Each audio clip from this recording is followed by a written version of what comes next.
Yikes. I should probably upload. Well, here's the final episode of this series, so our contenders today, UK, USA, USSR, and Germany.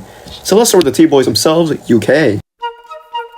The UK would utilize the Churchill tank. It was designed in 1940 after the immediate evacuation of Dunkirk, and they would arrive by June 1941. Based on the large tracks, you can tell it was based on a World War I tank, and even though it has a C, which typically means a cruiser tank in Britain, it went only like 18 miles per hour. Due to its role as a support tank for infantry, it would utilize the QF 2-pounder, 6-pounder, QF 75mm, and 95mm howitzer. It would also be upgraded to the Hobart's funniest variants, such as the Crocodile flamethrower, petard mortar, and the 3-inch gun carrier. We'll use the best version of the Churchill tank, the Churchill Mark 7, utilizing the 75mm and with increased frontal protection of 152mm. On to the Germans. I think it's no surprise at this point that we'll be talking about the Tiger series, including Tiger 1 and Tiger 2. The Tiger was planned by Mustache Man in 1941, and the competition would be led by Henschel and Porsche. Porsche would design a tank with a turret in the front and better frontal armor up to 200mm. Henschel would design the tank with a central turret with 102mm of frontal armor with a 9-degree angle. In testing, the Henschel Tiger would have massive engine failures, such as fires, along with jamming of mud in the tracks. It was also really heavy and over-rushed. So, of course, knowing these issues, they obviously chose the Henschel Tiger. Yeah, the Porsche one fucking sucked. It had like the exact same problems with double the ineffectiveness. It was so bad. The Tiger 1's main armament will be the 8.8cm KWK 36 gun L56, or the short 88, capable of destroying tanks up to 1,000 meters. The Tiger 2 was made in 1944 by, again, Henschel.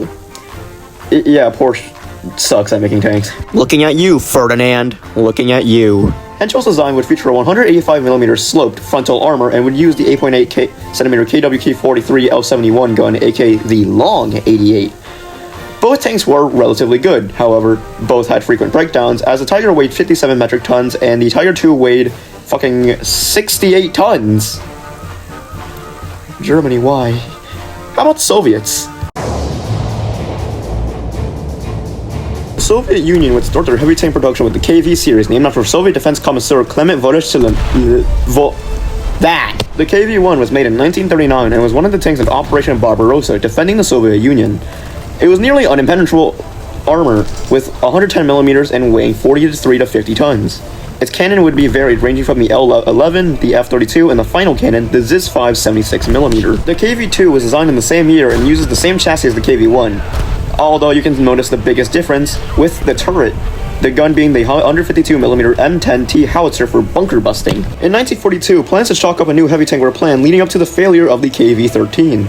They would then rename the tanks to IS or JS after Joseph Stalin, aka Joseph Stalin, after Clement failed to push the Germans back in Leningrad. Yeah. The IS-2 is armed with a 122mm D-25T designed for fortifications, infantry, and anti-tank, requiring 2 loaders and making the turret very cramped. Wow, they really hate concrete. The IS-2's frontal armor would be incredibly sloped with 120mm armor. When it was designed, the IS-2 didn't even have an AA gun. However, in 1945, it gained a 12.7mm Dushka machine gun on top, similar to the American AA Brownings. Speaking of America, let's move on to The USA would begin heavy tank development with the M6 Heavy, which would feature the 76mm M7, with the coax being a 37mm. It would feature a welded hull with 101mm of armor. It was cancelled due to excessive weight, and logistically, it was worse than just surround German tanks with Shermans. Speaking of Shermans, in May and July, Fisher Tank Arsenal would develop a heavy breakthrough tank, M4A3E2 German. What? The M4A3E2, aka the Sherman Jumbo. The Sherman Jumbo will feature the same 75mm gun as the regular Sherman. However, it would use the T25. It would use the more heavily armored T25 turret. Its upper glacis was up by 38mm to the front and sides, making it a 101mm stick. In fact, you all probably know about Cobra King, the first in Bastogne. In Europe, it did encounter some Tigers and face some surviving direct hits. Later on, it would be upgraded to the 76mm cannon, like the other Sherman variants. In 1944, the M26 Pershing would be developed to counter the Tiger tank. It would be equipped with the 90mm M3 cannon, same thing as the M36 Jackson. The armor will be sloped with 130 to 140mm of armor thickness in the front. It would be famously featured in the Battle of Cologne, where it destroyed an unknowing Panther tank. The Pershing would also see action in Korea, where it was redesignated to medium tank. Awkward times. So which country had the best heavy tank? The Churchill. I mean, it disabled Tiger 131. The M26 Pershing was a good tank, however, like most, it broke down very often. So much for being in Korea. So, it's between Germany's Tiger 1 and 2 and the Soviet IS-2. Which one's better? It's the IS-2. It had a better cannon.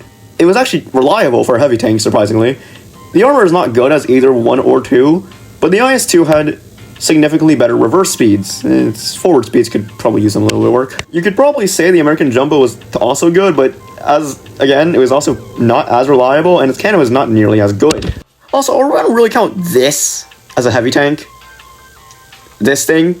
So the winner of the which country had the best tank series is the Soviet IS-2. But what do you think? Do you think the Tiger II's superior armor and cannon could beat the IS-2 in reliability? Or do you think American engineering is vastly superior to anyone else? I'm Ghosty, and you've been ghosted.